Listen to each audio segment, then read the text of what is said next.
VCR Redux will begin in T-minus 5 minutes. What the fart is VCR Redux? It's the show where we take movies from the VCR era and bring them back to today. Well, how do we do that? Well, we start by talking about a VHS classic, and usually you'll say something like, I haven't been this uncomfortable since I watched Meatballs 4, Meatballs to the Rescue with my parents. Oh yeah, or you'll say something stupid like, I wish we lived in a world where the Garbage Pail Kids made as many movies as the Muppets. but I know you'll always see it through with a positive attitude. I hate this movie, I hate being here, I hate all of this.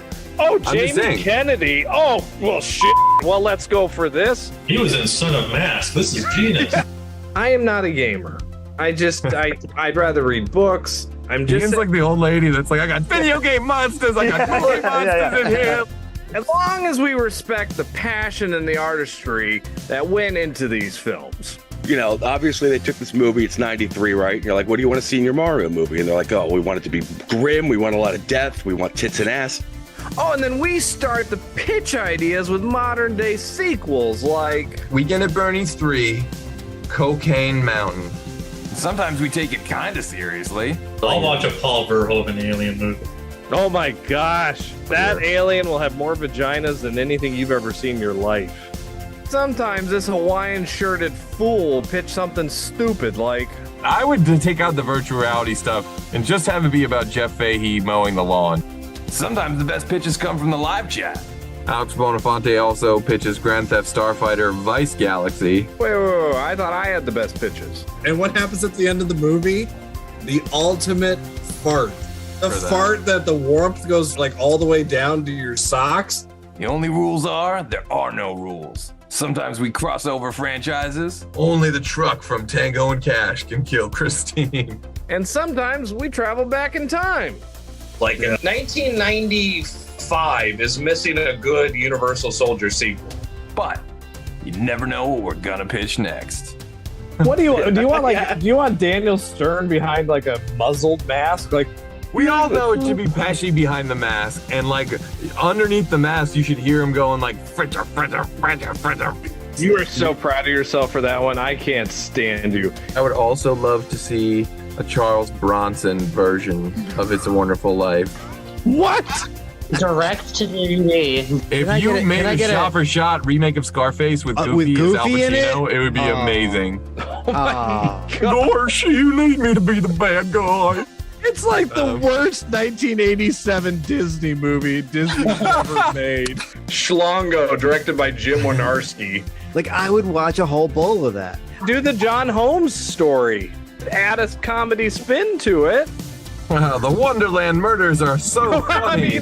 I'd watch it on my mobile. Something happens and he goes into a coma. He gets like, hit by a car or something. I know this is dark, but like, bear with me. He's got to go on. Did you just go like Hard to Kill with Ferris Bueller?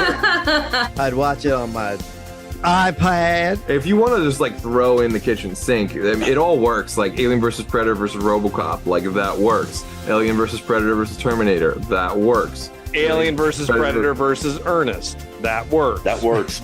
I respect everything you just said. I need David Silver and Terry Silver and the Sloan family all learning the Quicksilver. But they're doing it in Breakin' 3 Hydraulic Boogaloo. And it's underwater. It's going to be incredible. Eat your fucking shit out, James Cameron. I got the underwater movie you can't touch. That was the most disgusting thing I've ever heard in my life. Mr. Toxie goes to Washington. My ass would be in the theater tomorrow. If Harley Quinn gets 7 movies, then Tank Girl should get at least 70. That's the stupidest thing I've ever heard of in my life. I mean, why should we even bother with Look Who's Talking when Air Bud is soaring to new highs? All I know is I want Danny McBride. I'd want him doing anything other than writing Halloween movies, honestly. Anything that keeps him away from that fucking job, I'm for it. Just let him talk out of his butt. I don't care how he does it. I'd rather not. Austin Powers doing the Macarena. That would be the opening credits. Come on. But we have not yet had Die Hard on a half pipe. What if John McClane Jr. was a pro skateboarder and also an avid machine gun enthusiast? Skate or Die Hard.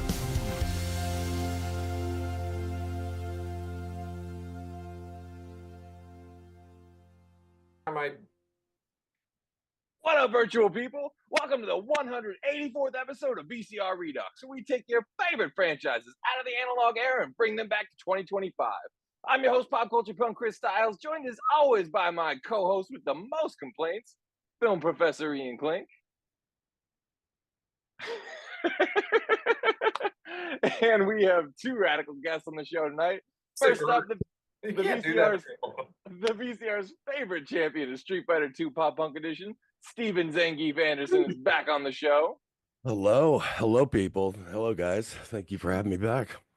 Thank you for coming back. And Anytime. the VCR's favorite cosplay connoisseur and video store veteran, Scott Benson, is back on the show. Hey, guys. Thank you so much for joining us, Scotty. We are here today to bop our heads, to party with Fluffy Whip, and to get Steve's credit card approved. That's right, folks. This world needs Night at the Roxbury too, and we're here to give it to you. But before Ian opens up a plant lamp store, we got a dish on how Night at the Roxbury came into our lives and what we love about it. And of course, that goes double for you at home and everyone watching the live chat. Was it love at first Laserdisc, Vital VHS? Hit us up in the chat and let us know how Roxbury came into your lives. Scott, when did you first get Roxbury? It had to have been, I'm pretty sure it was around when it was doing the HBO or Cinemax or whatever movie channel. It was kind of a surfing channels and stopping, because I don't fully remember seeing all of it. I watched it again before we did this show, and I was like, God, I don't remember any of this. So I do remember, like I said, before we were talking before the show, like I do remember my reaction when I saw the trailer in the theater, because I was just like, they're gonna wrap a goddamn entire movie around this, Saturday Night Live skit. I can't even do that. And I was really surprised watching again today. Like, they got some big names to step into some of these. I mean, Chaz Palminteri was huge at that time, if I'm not mistaken. Although he went uncredited for his work in this film for some reason. I can understand that, but like Lonnie Anderson, Dan Hedaya, I mean, there was names in there. You know what I mean? That I was like, wow, how did you get all these people? Ian, you're probably the only one who can answer this. Scott, maybe. Who's Molly Shannon's dad? I recognize him. This old TV guy. He was Dobie Gillis in the 60s. Okay. Bob Denver? No. Bob Denver was the beatnik in Dobie Gillis. Oh, okay. I honestly, it's been a while since I've seen this movie, and I didn't get a chance to watch it before our show. So I gotta be honest, Shannon's I only dad remember played. bits and pieces. He was in Dobie Gillis, and I only remember him being in a movie in the 80s called High School USA with Michael J. Fox. I was gonna say, yeah. I think I remember High School USA for sure. Let's check my dad microphone. in that too. Well, now I'm curious. Now we need to know. Well, ironically, what the sketches, like you were saying before, Scott, were like were pretty much just them introducing whatever the host was of that week, coming out and doing the same bit routine with them over and over. But I think some of those hosts were like Tom Hanks, Jim Carrey at the time, right? Pamela Anderson. More importantly, we have a cat cameo right now. Rufus never does this anymore. Yes. But here he is. You're famous, buddy. Yes. Okay. You're would have gotten didn't they have a couple of skits where somebody, like the celebrity guest, like you have an Alec Baldwin or somebody in a suit and bobbing his head? It was like all third of them. guy. That's what all of them were. Yeah. All of them Jim were the Carrey third for guy. sure, I think yeah. Steve Martin was one of them too. Or Oh, Martin my Short. Yeah. So like they had some pretty ridiculous names doing that with them. I guess that's probably why it, was as successful as it was on the show. Well, the movie the 90s were the era for SNL movies. I mean, oh yeah, and SNL boom cast times, yeah. I can't think of a decade that had more movies where they're based on an SNL skit or just vehicles to launch those actors' careers. You know what I mean? Mike Myers and Chris Farley, Adam Sandler, and you had your Rob Schneiders and a lot of those other people that kind of got peppered in throughout too. That everybody got a shot. Chris Kattan got a really couple shots. that particular decade, and I did see that in the beginning it was like an SNL films production or something, like they had their or SNL studios or something like that. So apparently they got into the movie making business pretty heavy in the 90s from the sound of it. Well, Lord Michaels produced every one of these. Yeah. Wayne's World just made so much money that they were like, fucking Coneheads 20 years later, why not? Give it a green light. It's a movie. I tell you, it's a picture. Blues Brothers was a hit too, right?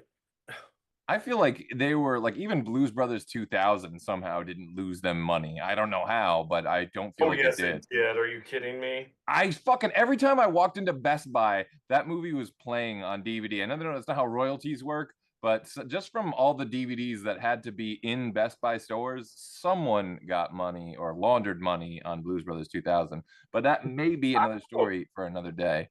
That's what I knew him from. He was in Cat Blue. His dad was in Cat Blue.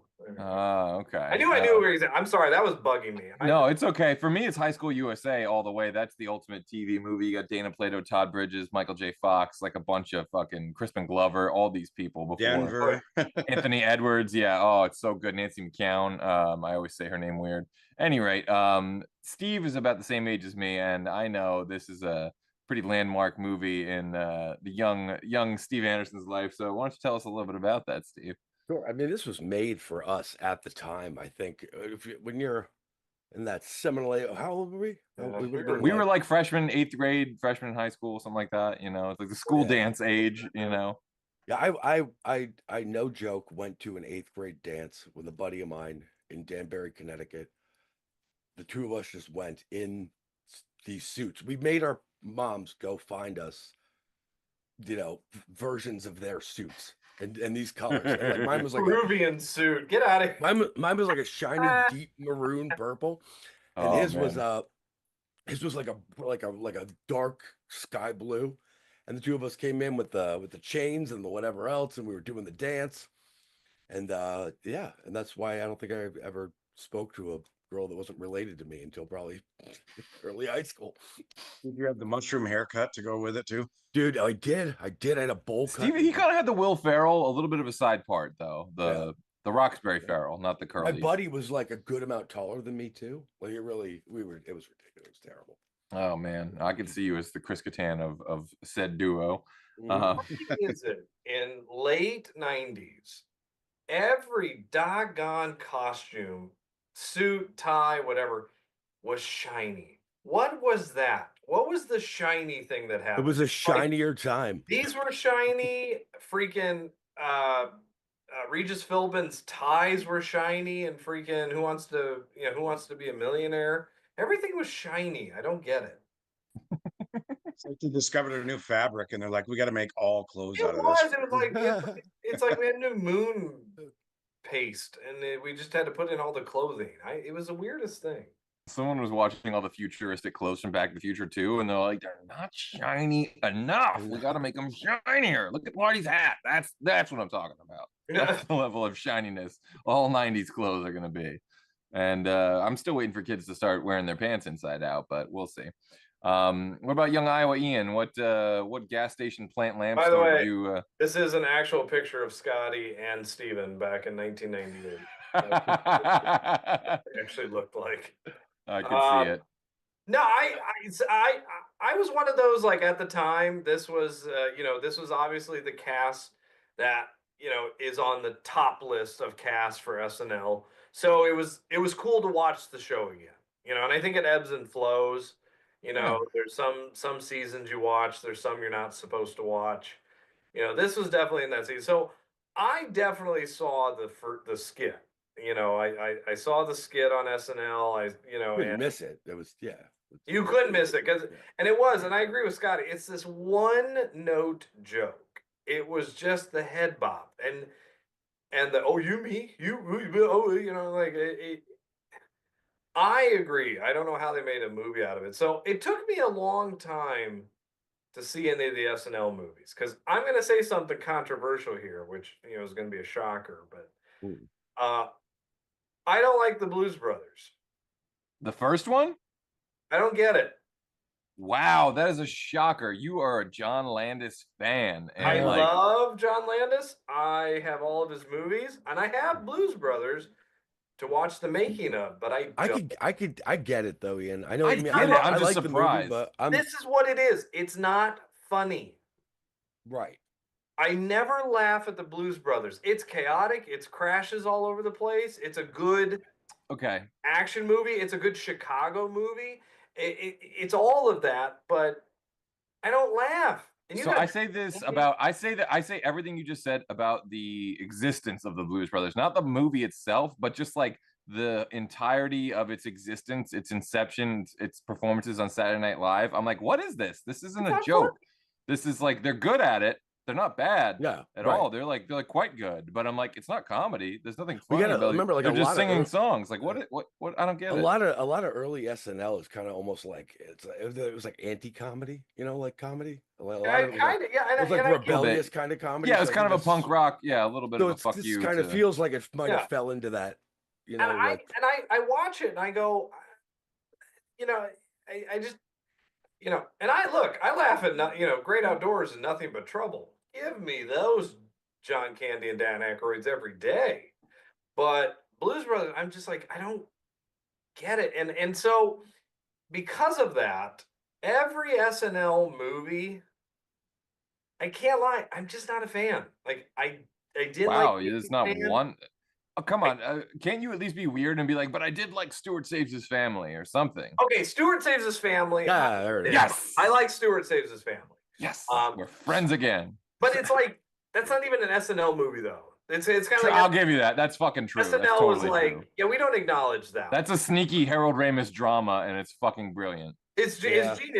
But I didn't Night of the Roxbury, and I'm gonna say it.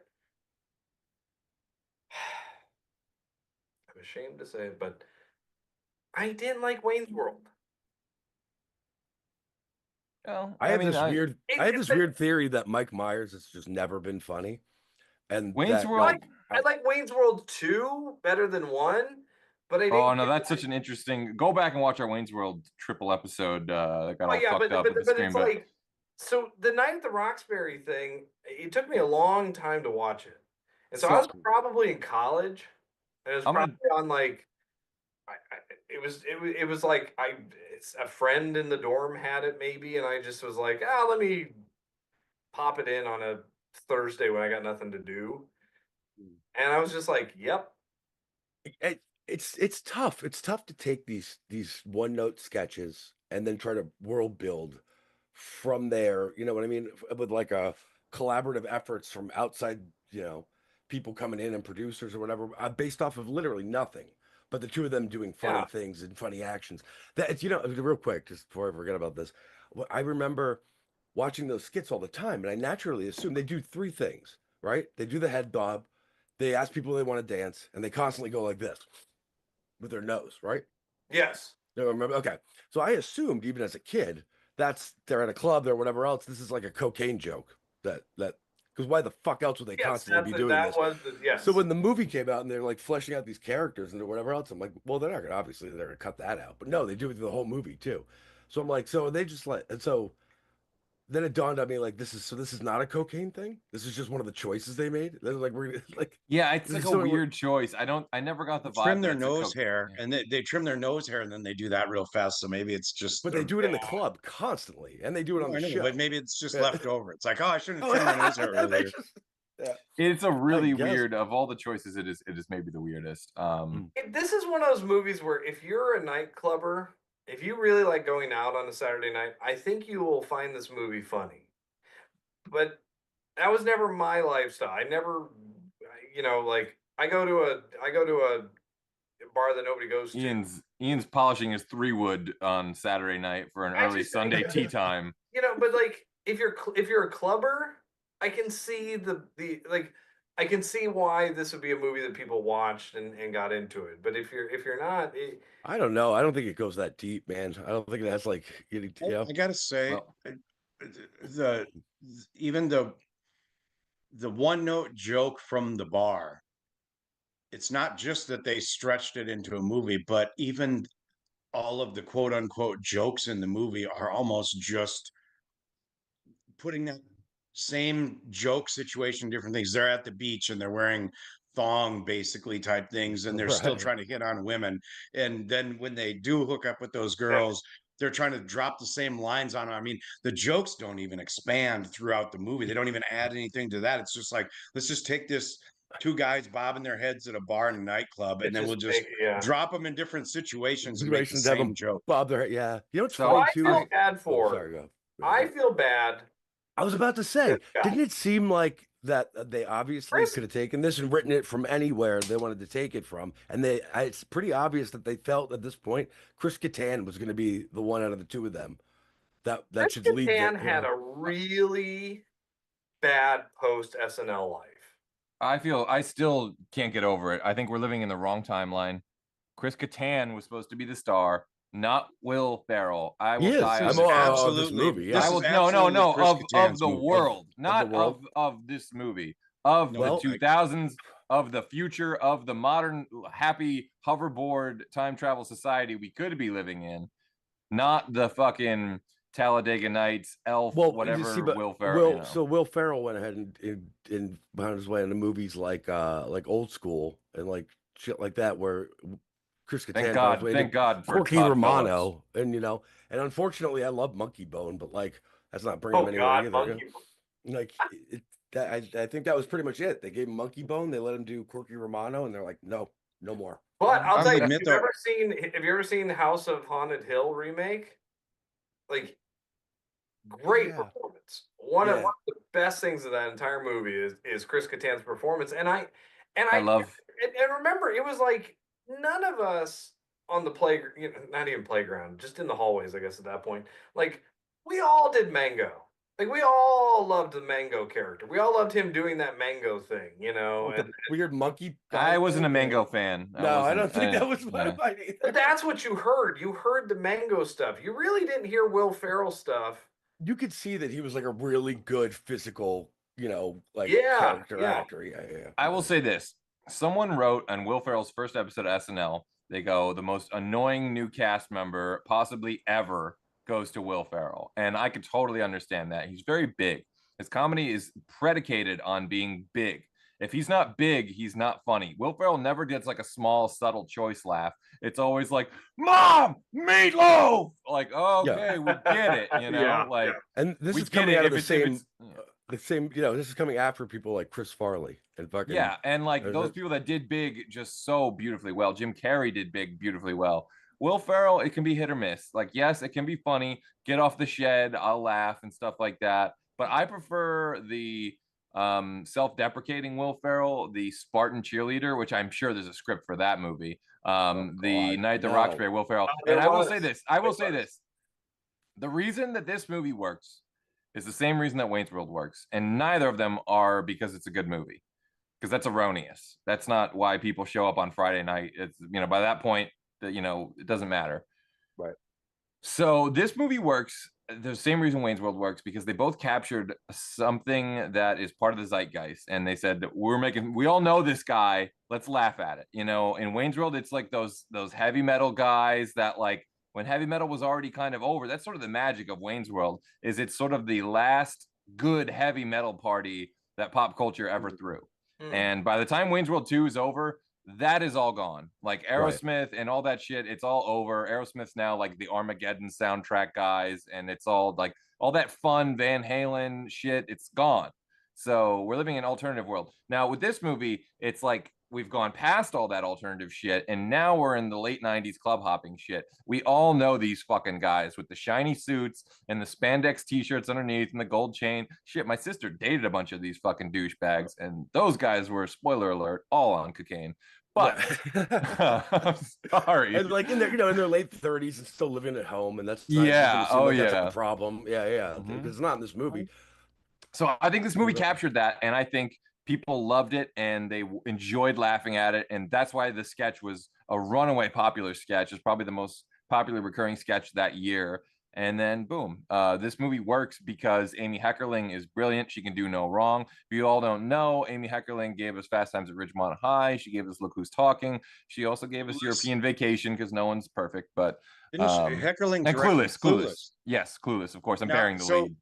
A couple things though, like one, I agree for sure on the Chris Kattan thing, because I had to look him up today. I'm like, whatever happened to him? Because I remember him being like all over the place at that time, and then it's like he's had a career. He's showing up in TV movies or things like that, but it was just like he just kind of fizzled, and Will Ferrell exploded.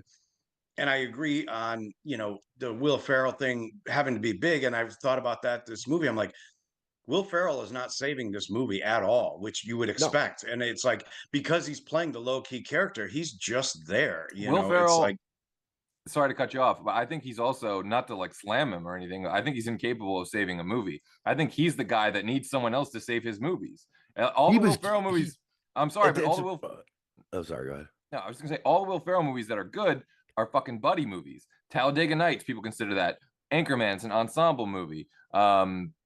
The Step Brothers, like he needs a John C. Reilly or someone else to bounce off of. There are if it's exceptions all to the him, rule. if it's I know Elf is a big hit, but I think that movie sucks ass. So I'm sorry, I just have no interest in ever seeing it again. It's just my opinion. I think the difference between, I was just going to say, the difference between this and Wayne's World is, at least with Wayne's World, the sketches could be different when they did them repeatedly on SNL, because they had their little sayings, they had different guests on, they had different jokes, like the suck cut guy that they brought in the movie or whatever. And it didn't hinge solely on the heavy metal thing. That was just a part of it. So they had room to expand when they did the movies, to do different jokes of different things.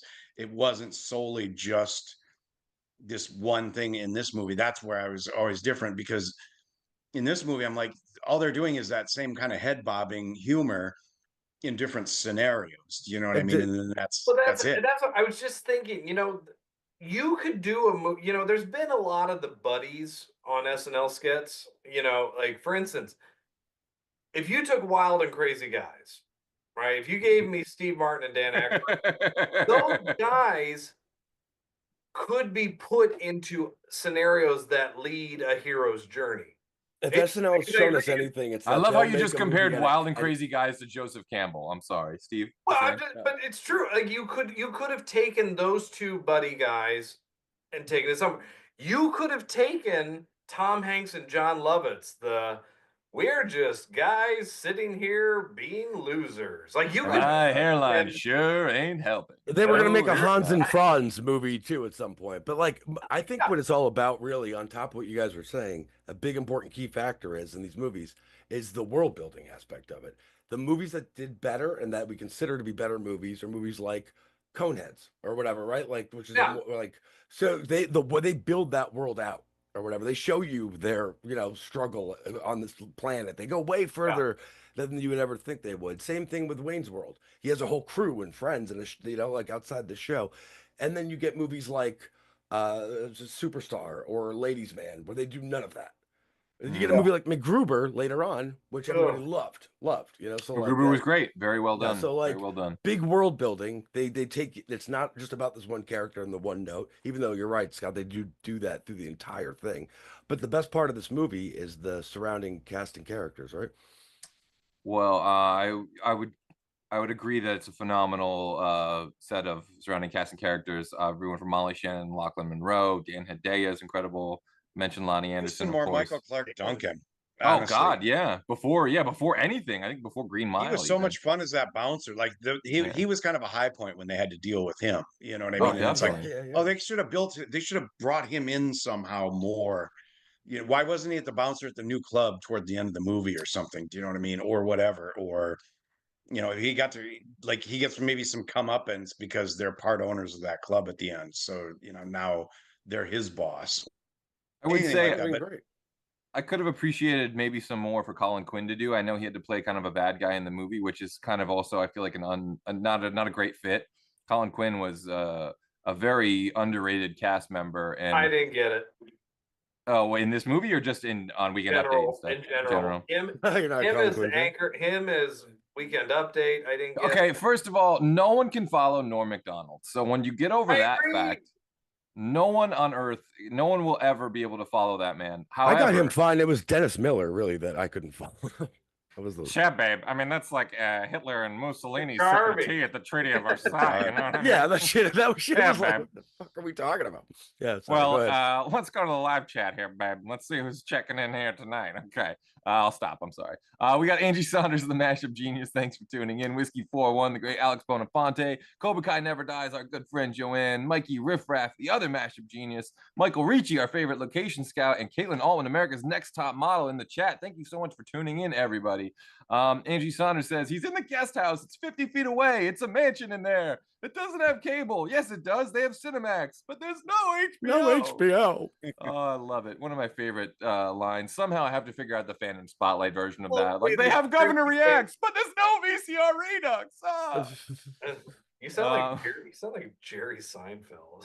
What are you doing? I don't know what this is about. I don't understand. What's Or with the Don, big you think Jerry Seinfeld and Don Knotts. Why? There's so many options. How can a VCR redo itself? It's perfect the way it is. You don't deserve to live in Roxbury. So Michael Ricci says the skits were great. Jim Carrey maybe had the best cameo. I saw it in the theater. I remember quoting it at school for weeks. Like Riff, I'm pretty sure I saw this on VHS first. Whiskey loves the NSL sketches. The movie hits flat for me though. Interesting. Love the sketches, didn't like the movie. Maybe we can hear some more about that, Whiskey. I'd love to hear you expand on that. Michael saying the suit gag is similar to Dumb and Dumber. I guess it's not that far off. Certainly part of the great buddy series of movies for me. You got the Bill and Ted, you got the Harold and Lloyd, you got the fucking Doug and Steve Butabi. So Michael Ricci poses the question, what is the best SNL movie? He says it's got to be Wayne's World. To which Angie agrees, although Whiskey says MacGruber is his favorite after Tommy Boy. I'm telling you, yeah. I don't know if Tommy Boy counts. I don't think Tommy Boy's an SNL movie. It's produced by Lorne Michaels, though, so it's like definitely adjacent. At least That's it's what I'm saying SNL is that adjacent. these are movies that were vehicles for SNL. Same with Adam Sandler's like Happy Gilmore. Sure. What was the other? Billy Madison. Like those weren't SNL But they weren't. characters. They weren't based off anything that they took from SNL and brought it to the screen. Yeah, that's like it's like Beverly Hills Cop is not an SNL movie, you know. Right. But 48 Hours, no. But if they did an Opera Man movie, that would have. No, nothing but. Oh, that's what we needed: Opera Man or Cajun Man, Here's or maybe. a question for you though: would you consider Trading Places an SNL movie? Because you got Murphy, Aykroyd, and Al Franken. No, Oh, just because Al of the fact Franken. that like it's not based off of any existing IP. But would you call it an SNL adjacent movie? Because it was Of course, kind I of. could go. I could go for SNL, Jason, because Landis also did Blues Brothers. Landis So it's did like Trading Places and Blues Brothers. funny Yeah, you so say- that's very SNL, Jason. It's funny Sorry. you say that though, but because given any plot of any movie, I could hate it based on who's in it. Now, if you did Night at the Roxbury, and maybe this is more of a pitch than anything, but if you did Night at the Roxbury with Eugene Levy and John Candy, I'm in it. I'm in it to win it. I'm there. Fuck. I don't care if it was terrible. I don't care if there's bad lines. They could not change a word of the script. But if it was John Candy and Eugene Levy, but like a young they John did it. Candy. Night at the Roxbury was from 1987. All right. I I'd can't be even watching it. I'd be watching it today. I'd be like, this is the greatest movie ever. I can't even drink espresso, but if you give me some cocaine in a van, I'll get that script written for you by the end of the weekend. It would be I'm just saying. and again, if this was Steve Martin and Dan Aykroyd, I'd be in it. I don't know why. I'm curious to see. I'm not saying it's better, but I want to see it. God, do I want to see that? So before we get to it is pitch time. There are some pitches in the chat. Before I get to those, Mikey Riffraff in the chat says, he asks, are Tina Fey's movies SNL movies, or did she do those herself? So as far as I know, none of those are SNL movies. I think those are all Tina Fey joints, even though some of them have Amy Poehler. I love Tina Fey, though. She certainly deserves an SNL movie, although I foresee her as the next Lorne Michaels when he inevitably retires. Definitely. I feel like she's definitely going to run the show, which is, again, well-deserved, and I'm here for it. So there are pitches in the chat. And, of course, the first one, I'll just get right into it because Whiskey 4-1 never disappoints. Although, I should say, because, and I want to skip that part. I saw this in theaters freshman year. My mom took myself and my good friend Sean Lee to go see this movie, and we became obsessed. I literally bought the soundtrack and listened to the soundtrack an embarrassing amount of times in my freshman year of high school. Yes, there was I was so lost back then. I didn't know if I was Seth Green from Can't Hardly Wait or fucking Chris Kattan from Night at the Roxbury. And spoiler alert, I was neither of those things. And either way, and both. Either way, you got beat up. Either way, I definitely kicked my own ass every day before I, left the house, and justifiably so. But the first pitch in the chat comes from the great Whiskey 4-1, and his pitch An aspiring ballet dancer dreams of the Bolshoi, but when he's rejected, he decides to get in the only way he knows how, by force. Now Michael Corbin must save the day. Richard Grieco and Steven Seagal in If Looks Could Kill Again. I love it. It doesn't have anything to do with Roxbury. Well, very little, but that's why I love it. You got Grieco, you got Seagal. That's like, oh, it's just wonderful. That's To our fans out there, stop trying to make Richard Grieco something. It didn't happen then. It will not happen now. Stop. I'm not entirely sure he's still alive, guys. I don't think so. Richard Grieco is alive and well. No, I don't. No. I'm telling you, he's Richard There's just no Grieco way. is a force of life in this world, not to be reckoned with. Lights And turned off. You know, you save energy. You know, shameful. Anyway, another pitch Yeah. in the chat. The great Angie Saunders, the great mashup genius. Her pitch. The year is 2025, and Audrey Plaza and Sarah Silverman fail to open a club. I'm all for this. They look for sold. That's a great. I'm sold. Yeah, already. Fantastic cast. Whatever they do, I'm in. They look for help from Doug and Steve Butabi in successful clubs. They find trouble with Richard Grieco, who's trying to ruin their success. I love the villain turn for Grieco. Let him cut stuff today, people. Stop supporting the man. It's just First of all, we're here today to celebrate Grieco. And the Fandom Spotlite and VCR Redux do not endorse the views of Ian Klink. They are his views. We cannot confirm nor deny those things. After If Looks Could Kill, I was He there. would be a No, you good weren't. fit in like a villainous role in one of these movies. He'd be a good. He would fit. Yeah. I'd cast Grieco in anything and everything. I don't care. Caitlin Hallman, America's Next Top Model, has a pitch though. Roxbury 2 Judgment Day. So I guess that's the James Cameron version of Night at the Roxbury 2. It's all underwater. Ooh. Hey, there was an underwater club. That's Club, actually yeah. fucking good. The only way you're gonna get Cameron on it. Yeah. Holy You shit! got Yeah, that. if you can pre-visualize that. That guy does have a sick relationship with H2O. Like there's some, Tarantino's got feet. That man's got water. Like it's not healthy.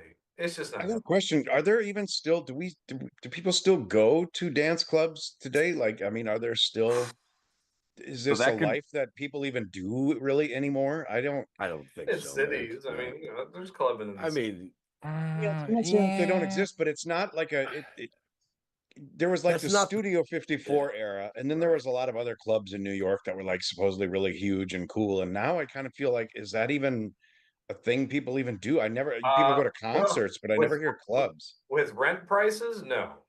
I think it's like, as far as I could tell, in the early 2000s, which again is a little while ago now, Steve and I were, New Jersey-based bands, musicians, blah, blah, blah. We went to a lot of these underground clubs that, they have a dance party at 3 a.m. and there's no sign and there's no address and it's in the fucking factory district or what, Because that's where the cool stuff was. It's kind of like swingers. Yeah. It's kind of it the same didn't matter, swingers. Like, it wasn't to dance. That was just part of it. You know what I mean? Necessarily. Like, of course we did that too, but like, that's where you went. So no, I don't think that's where anyone goes anymore. I think if people are going to dance, They made a mistake. They wore giant chains to their wallet. That's where everybody You're was. thinking of like swing dance. Yeah, I don't know what you're. Yeah. Ian's like, you kids with your jazz cigarettes and your leather jackets. I'll never understand you. The doggone Jinko wearing fools. I want to know what you're picturing these clubs at right now. It's like ska bands playing. Look, They're all just shake, rattle, and roll. It's just the dance scene from Clueless. That's all he can picture. It was just the look. It was the 90s. Everybody had long wallets with the chain. I don't get it. Long wallets. You're not wrong. We did have long wallets and long chains on those chains. It just made no sense to me. The checkbook in those, they were definitely, they were like a little book that snapped shut with a chain on them. But weird time. But I'm curious though, because it's like, I mean, again, I'm in my 50s, so I'm not plugged into any of that scene, but I don't ever hear anybody really even talk about going clubbing or doing any of that anymore. You know what I mean? Like, it's totally. People say, well, we're going to go to a Taylor Swift concert. We wake up and the first thing that happens is our ankles crack. We're not going. Well, I'm definitely not. I think younger people now at this point, they hang out in these clubs, but it's way more loungy. I don't think it's like a big dance party anymore. I think it's way more exactly. like, that's what I was saying. Is like the scene is going. going out for drinks is a much more chill endeavor than cranked up, you know, Bud Beast music. But the clubs, much I more. think, are still the same. There's still a DJ blasting shit to Yeah, no I'd end. argue there's more bars than it's more going to bars. I mean, that's See, honestly, even bars are on their way out. I was a bartender for 18 years, and culturally, we're moving away from it. Kids today don't drink, they vape, and they smoke weed. So they don't go to bars to hang out. I'm not sure any of the four of us have any authority whatsoever to even be speculating on this question. To be honest, Very fair point. Very fair point. I will preface this that I only say all know how that much I'm. club. I only say that I'm slightly in touch with the younger generation because I worked in a restaurant for so long, i.e., I worked with teenagers that were bussers for a long time. So I like to think I tried to keep my finger on the pulse of young America and what these rock and roller kids into these days. But in America, you dance club. We have edutainment. In America, club dances you. We have edutainment in the pitch for you. Discotheque. There are more pitches in the chat. So I also want to say, and a factual note from our good buddy Michael Ricci says this director's only other movie of note is Jury Duty. So there's that. That's a way worse buddy movie. 2 for 2, if you ask me, because Jury Duty is Pauly fantastic. Shore. It is Pauly Shore and Stanley Tucci and Tia Carrera. It's wonderful Pauly Shore. I got it mixed up with In the Army Now for a second, or not in the what's the other one he did? Son-in-Law. No, the bad one with Andy Dick in it. That was In the Army Now. Oh, it was In the Army Now. Okay, yeah. That's what I was don't confuse it with Renaissance Man, and we'll go into the '90s military movie madness. Biodome. I love Biodome. Biodome's great. But there are more pitches in the chat, and I do want to say also Gold's code. Sean Gold has entered the chat. So, folks, our first pitch from him has got to be Steve and Doug seek to open a club in Ohio, only for them to get embroiled in a feud between Mitchell and the Preps. Now they must navigate this while opening a new club in Roxbury. These get better all the time. I mean, a rollerblading nightclub, I think that's fucking sweet. That's sweet ass sweet. That's a roller rink is what that is. No. You're missing the point. It's a rollerblading nightclub. You know, okay, you're not wrong. There was this. This is what a roller rink was. However, if it's not a rounded dance, you know what? Smarty ass. There's ways around this. We'll figure it out after, not on live air, but never seen a man fail so fast. You could be lounge. You could be buying drinks and spinning on a pole while on blades. And fucking, if anyone's gonna do it, it's gonna be Mitchell. God damn it. But that's a wonderful pitch. I love it. Also with a fun fact from Sean Gold, he says we did blading at our nightclubs from time to time by setting up a half pipe on the stage and having bladers and boarders do tricks. It was called Dirty Decks. That is fucking fantastic, and I wish I lived in Florida in that time. 6 people died. Well, you know something? They died for a fucking good cause. They died airborne the way that we all want to go out. So I absolutely love that. I mean, go out in the shadow of a terrible '90s movie. Sure, okay. So, if you must, but I don't know. I don't think first of all, I don't think this is a terrible '90s movie. It's terribly '90s, but yes, I think this movie. Yes, the ending is a little rushed. I'll give you that. He plays a song in the wedding and blah blah blah. You know, they just jump right into Jerry Maguire parody and wrap it up. However, they have such a sweet denouement, if you will. Pardon my pronunciation. But I just love the happy ending where they finally get to the club and, it's like over the top. Like, oh, I cut you in. I don't even know who you are, but you're a part owner's in my club. And, I had a brief moment. Where I was going to get really pissed off about it. When they go to see Chaz Palminteri and his office building, and Colin Quinn drags him out and he says he was drunk, he doesn't even remember you. And I'm like, if these motherfuckers rip off the plot of Charlie Chaplin's City Lights, I'm gonna lose my mind on this, because that was the whole premise of that movie, where it's like, he had his drunk, whenever the rich guy was drunk, they were buds, and then he'd sober up and he wouldn't remember him. And I'm like, don't go there. They didn't play into that any further beyond that. I was like, okay, that's fine. But I was like, Don't do it to Charlie. That anything but that, please. Well, talk about love at first laser disc. Charlie Chaplin City Lights. Oh, sorry. I was just gonna say, like this movie, I think part of its charm is that it's the lowest of stakes that pay off, I guess, enough. But they pay off in a big way that most like cartoon movies pay off. You know what I mean? Like the three boy chipmunks get the three girl chipmunk girlfriends. You know what I mean? Because everybody needs a good girlfriend at the end of it, and that makes them, and then they all go off into the sunset. Like I don't think this movie was supposed to be any more or any deeper than they brought it to. Like I think if you did, it would just make it worse. It would. You just made me think about what this movie was made for. Okay. This movie was made for a Friday night at Blockbuster to be on that VHS shelf, just so everybody could rent this movie. So everybody could watch it. When this thing was a new release, believe me, it was those first few weeks when it was a new release. People were asking to reserve this shit. You know what I mean? I know, that's what I'm saying. Like, it was the perfect commercial for SNL. Yeah.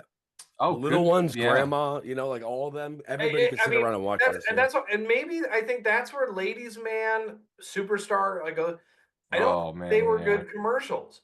I think this was the perfect commercial to say, tune in on Saturday night. This is the shit that we have out there. And This movie is miles above those though. Like as far as the SNL scale goes, I agree. Probably somewhere in the middle. I mean, Tim Meadows is one of the greatest stars ever, and you give him 20 seconds on the 50th. Shame on you, shame on you, Lorne Michaels. Yeah, Molly Shannon's great too, but that movie's awful. Yeah, that I think. Yeah, those movies are horrendous. I think by far the worst two SNL movies of all time. I don't know if they'll ever be able to do worse than that. Even It's Pat.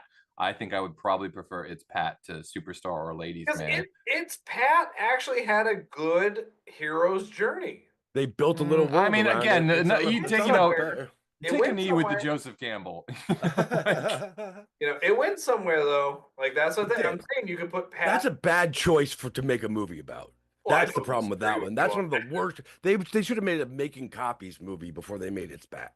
Don't think there isn't a fucking script for that somewhere. I'm sure there is. Rob Schneider is the accountant. Severini. Ugh.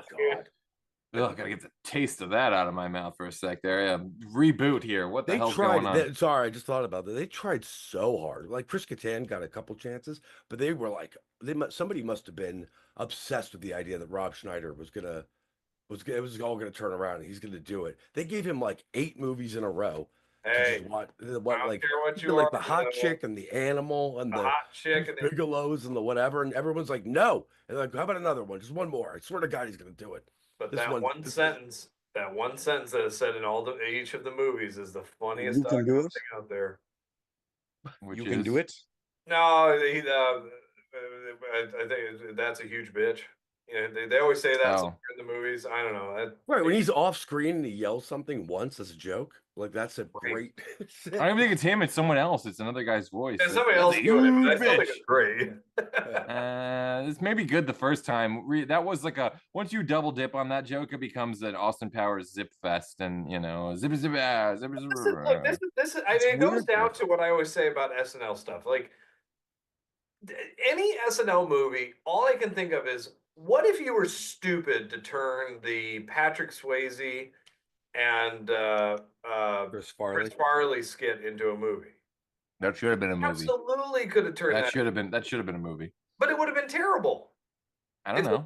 We don't know because these are all a crapshoot. It's all depending on who's writing them and where they take them. You can take them anywhere. Robert Smigel says that the Hans and Franz script that he wrote when unproduced is the best thing he ever wrote. And that's the best thing he ever wrote. And the only reason it did get made is because Arnold was going to do it, and then Last Action Hero flopped, and Arnold got scared about doing comedies and was like, "I'm going to do something junior." Yeah, that's it. Fucking dumbass. What happened with like Dana Carvey? They did one movie with him where he was like the man of many faces or whatever. God, that was. This guy. Oh God, that was a pile of garbage. And the sad thing is, like, Dana Carvey, Master really Disguise. talented, but really he was kind of along for the ride with Mike Myers and Wayne's World, and then that was about it. So you know, I think he had a couple cameo roles, including he was in Trapped in Paradise with John Lovitz and Nick Cage, which was pretty good. that's a pretty good ensemble right there. Well, so getting back to Roxbury, I mean, My pitch is any other SNL team up would have worked better for this movie.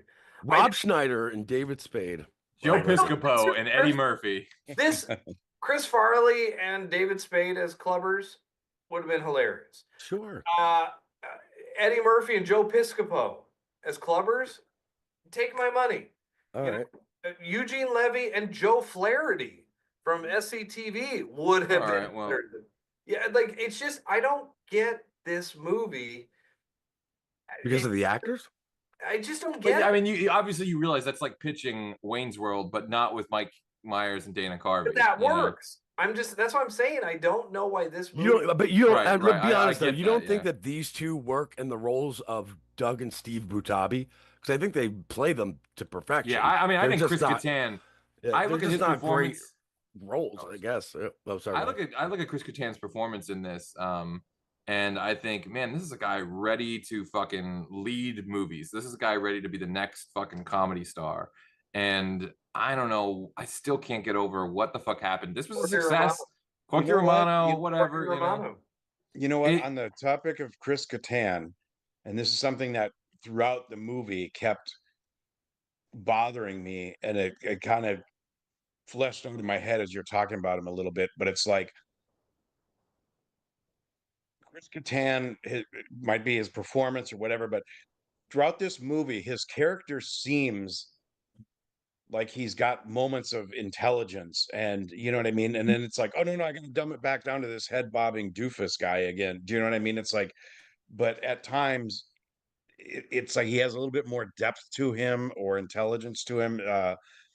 Maybe the way he speaks, like Will Ferrell is playing it like a total dead-eyed dummy through the That's whole how movie. they. Whereas That's what I mean when they say they pushed him as the lead of these two of the duo. Somebody's got to kind of take the. Chris Kattan has moments where he's just his words are much more articulate or things like that, and I'm like, wait a minute, you're undermining your own I'm a doofus character that just knows how to bob his head and get shot down by women, you know what I mean, or that I'm not self-aware of how stupid I look when I go out to the clubs and do this, or you know what I mean. It's like he has these moments where it's like he must break through if he just, you know what I mean.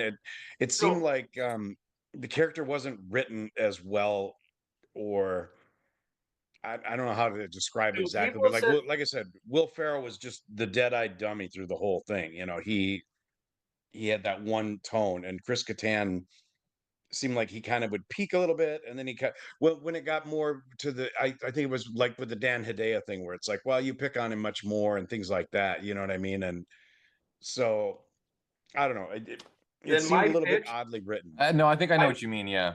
My pitch, though, then they should have swapped. See, but I kind of like Chris Kattan as being the one that they chose to lead. But I think Chris Kattan would have had more of a career had he been the partner. If he showed less of his talent in this movie, it would have worked out much better for him. He fell into this trap, man. Serious, this is genuinely true that Brendan Fraser was off of these mummy movies, and everyone in the fucking world was like, "What are you gonna do now? The new fucking Hollywood Messiah, Jesus." Fucking Pete Fraser could do, whatever. And he's like, you know what I'm going to do? I'm going to do this crazy, weird indie movie that a lot of people were involved with and excited about. And Chris Kattan was a huge part of that and got on board with that after this movie. And that movie was poison to people, to a lot of different people that were a part of it. And that's Monkey Bone. Like, that's what really fucking, what's his name? That was on, Kids in the Hall. Mark McKinney? No. Kenny? No. Dave Foley? Bruce McCullough? Thank you. Dave Foley. So Dave Foley's in that movie too. He's one of the main characters, whatever, right? And he talked about it. And he's like, I was partly writing it, and we were trying to fucking, figure it out as we were going, but it was so weird and so like crazy, and like we had no idea like what we were. Yeah, Peter Berg's in that movie. That movie's a weird moment in time. That's definitely a weird but like time it was capsule movie. expected to be. That was a movie that was looked at. It was. Like, It was supposed to be the new Beetlejuice. It was supposed to be the new. This is going to be the new Tim Burton. Like, this guy's going to be the new Tim Burton. This is going to be the new crazy whatever. Like, this is going to be the wildest ride. And then nobody saw it and nobody liked it. Like it just fucking out of nowhere. And that was Chris Kattan's big foray off of this outside of the SNL world, you know, too. Here's Speaking the of thing. Dave Foley, I wonder how far news radio would have gone had Phil Hartman not died, because goddamn, that show was good. Oh, I love news radio. So yes. So I think for my pitch, at least for what a Roxbury sequel could be, I think you should go very meta in one of two ways. Either the guys split up, and Will Ferrell became, just like in real life, the big star, and Chris Kattan, kind of got forgotten about, and that's your entry point into the movie. Or you flip it so that Will Ferrell was a nobody and Chris Kattan was the big star, and kind of get a little glimpse into the world that maybe we should have gotten. One of them still living in the club scene and doing whatever, and the other one's like kind of settled down in like a rural area, keeping quiet, nice life or something like that. Cobra Kai, that shit. See, my idea of them switching though, going back to, did you guys ever see Neighbors? I know they switched the Avildsen movie. They switched the last second. Yeah, with Dan Aykroyd and Belushi. Yeah. And they switched, and it's killed the movie. The reason the movie bombed is because they should have played the roles they were supposed to play. You think that would have made? I don't know. I just can't see that making this movie. That First of all, I think when people went to go see this movie, they didn't know who's going to be the guy. They just know it's the head bopping guys. They didn't know if they're going to fucking talk at all. You really didn't know. You didn't know, like, are they going to just bop their heads? Is there going to be dialogue? Like, what the fuck is this? So this movie, if you were going to sequelize it, you have to take almost a Brady Bunch movie approach, because of the fact that particular song is such a key component to making this whole skit situation. Oh my God, they're stuck in the 90s, but every you're trying to bring they can't. They're trying to walk around 2025 with double-breasted, overly shoulder-padded suits and mock necks and chains, and they can't figure out why everybody's giving them a side eye wherever they go. And they're still jamming these tunes, really loud in their cars, and wondering why they're getting mocked. That's almost how you'd have to do it, because the thing is that is what the skit is. It's that particular song specifically. If you hear that song anywhere now, if you're at the grocery store and it comes on, you're going to start bobbing your head. It's like you immediately think of Will Ferrell and Chris Kattan doing that. What if you just went, okay, what if you took this in a direction where, like, you just from you saying before, you had no idea what you were even walking into with this, right? What if these guys have now owned this club for a while? They're super whatever successful. They haven't aged. They haven't grown as people. They haven't had to, and so long they're still like just living the stupid LA joke of it, whatever thing. But they're successful in doing it, and a murder happens at their club. Something along those lines or whatever. So there's some kind of huge conspiracy theory of all this crazy actual shit going on that would be more suited for a Die Hard movie. But now the two of them have been somehow thrown into this and have to like navigate themselves through like a weird noir underground club movie that's somehow every time this song plays has people fucking like hypnotized or whatever, like a sleeper agent. And anytime this song is on or whatever, they start, acting out murders or trying to assassinate somebody. It's like, you know what I mean? Like, you get real weird with it. Like, this is not where I expected my Night at the Roxbury movie. Oh, I like that. Well, there's actually Michael Ricci in the chat says there's the sequel too. Brothers get sucked into a high-tech immersive rave, or maybe even Burning Man. The movie is real time, basically a drug trip, and maybe they finally hook up. So if you kind of mix those, you could have some kind of Fear and Loathing at the Roxbury, which could be very interesting. I mean, like real weird. Get fucking weird. Yeah, get like Bret Easton Ellis with it. Get Less Than Zero. Get American Psycho with it. Because it's already nothing. You want to make A24's Night at the Roxbury is what you're telling me. There's no wrong way to Roxbury, my friend. Nobody's going to get up in this theater and be like, not my Stephen Doug. This is not my Stephen Doug. Nobody gives a shit, dude. You can do whatever you want with this. Wow. Now we're at that point though. It is at almost the, it's past the 25-year mark where people are into nostalgia and stuff. So maybe they get a spot in New York. Maybe they get the old Studio 54 and they open Studio 54, but it's them running it. You know what I mean? And you could, because everybody our age is into that nostalgia. So it's all old people going back there and trying to bob, but they're throwing their hips out. I'm going to be the jerk. I'm going to be a complete jerk. I want this to be Night at the Roxbury 2000, and you do like a Blues Brothers 2000 where it's not Chris Kattan anymore. It's John C. Reilly. With Will Ferrell, John C. Riley. No, it's John C. Riley and like Adam Scott, like someone else that's kind of, you know. Right. Yeah. For no not Will reason. Ferrell. Yeah. I don't know. That I'd be okay with that. I'd watch that. Gross. And Directed by John Landis. Right. That somehow still has the same plot from the first movie, but it's just so much worse. And they add a little kid to the mix just for fun. Oh no, fuck that. Oh, No it's such little an kid, awful no. idea. Well, that's what you have to do if you're making 2000. Yeah. Yeah, make it. Oh, right. Okay, that took a second. I forgot about that awful detail of Blues Brothers 2000. Every choice. How do you make every choice as wrong as so you possibly can? Cocaine. What if they open up? What if they opened up a what do they call it? Those silent dance clubs where everybody wears headphones. Headphones. Well, Oh god. it's funny, you know, So when it's you just said a Charlie room of Chaplin. nobody making any noise, but they're all just bopping their heads the same exact way. Well, you know, it's funny when you said Charlie Chaplin. I immediately kind of debated. I was like, well, what if they did a silent movie, a Roxbury silent movie? You know, very circa the artist. You know what I mean? Yeah, talk about Silent the movies still had music, so then it would just be that goddamn song on a loop for 90 minutes, basically. Then just Yeah, it'd be like the playing each other, ragtime yeah. piano version. And would be a hit in France. Hit in France. Well, I don't know if we got it done, but I think we certainly this tried. time. You know, maybe not this time, but I don't know. You know, there's something in there. The drugged out John Landis 2000 version, maybe. You have crossed the streams enough, you might wind up with something Roxbury enough. I'd certainly bob my head to it. But it is monkeys with typewriters in a room. You'll get Shakespeare. Got it. Okay. It is that time though for me to ask if you guys got anything going on you want to let the people at home know about ahead of next week.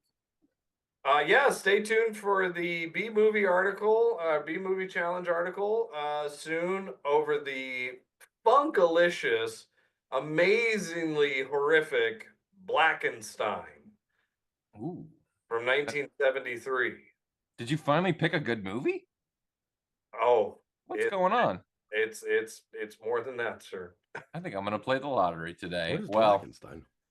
if it's anything to do with Blackula, I'm all for it. I'm in. It was to be a semi-sequel to Blackula, but everything went wrong.